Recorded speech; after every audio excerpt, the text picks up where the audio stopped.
Hi, Robert Moods. How are you? I'm fine, thank you very much.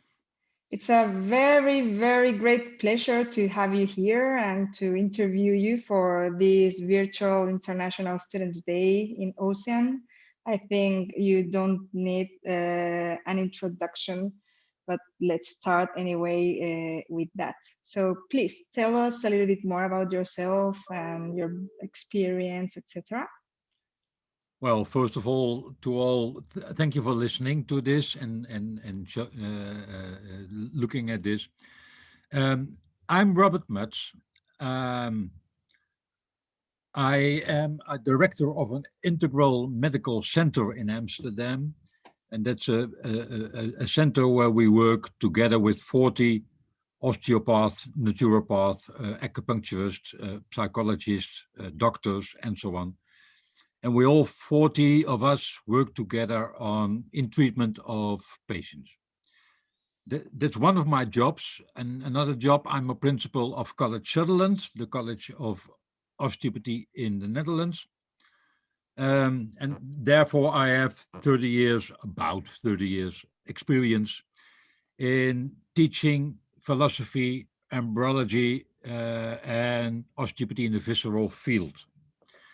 And third one, I'm a director of the Academy of Mesology, and that's an education in naturopathy, where we like to combine the nutrition of East and West together.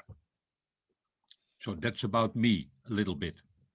And furthermore, Okay, I treat patients. okay. You treat patients. I treat patients, yes, daily. Okay. Well, I think we are very lucky to have you here. Since a few years ago, I'm looking forward to going to one of your courses, as you know, and I never have the time to go. So I feel lucky to to be able to be at one of your lectures. So, what are you going to talk about? Well, I'd like to talk about how to explain osteopathy because it's always difficult for all the people. We all know our principles. The body is one unit. We have a self-healing, and structure and function are relate to another. We know the principles, but it's always difficult to explain, especially to a patient, what's osteopathy about. And I'd like to add new phrases, and I'd like to have a different approach to that. Uh, as we all know, the body exists 70% of water. So we are a fluid unit. So is the earth.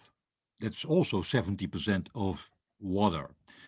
And it's another approach to look at all the fluids within a closed system in our body, and how that compares to our work as an osteopath. We'd like to free all the fluids. We'd like to free the flow. And that's a different approach in what osteopathy can do.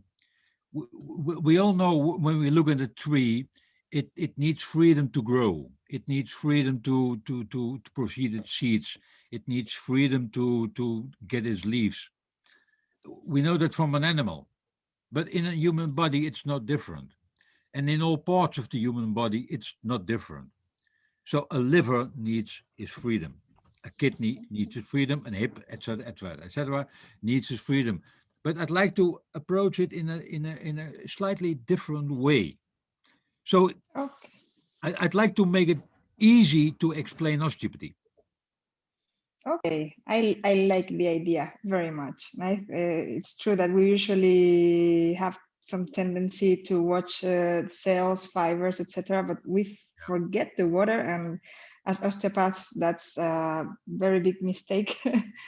Well, So, my main goal is how can you, in an easy way, explain what's osteopathy, what's it all about, and in an easy, natural way to a patient, what can we do for you?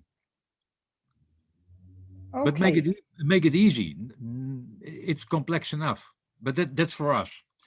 I always Yeah. look in a restaurant, and in a restaurant you can ask the cook, how do you prepare this? And then you have to look in the kitchen.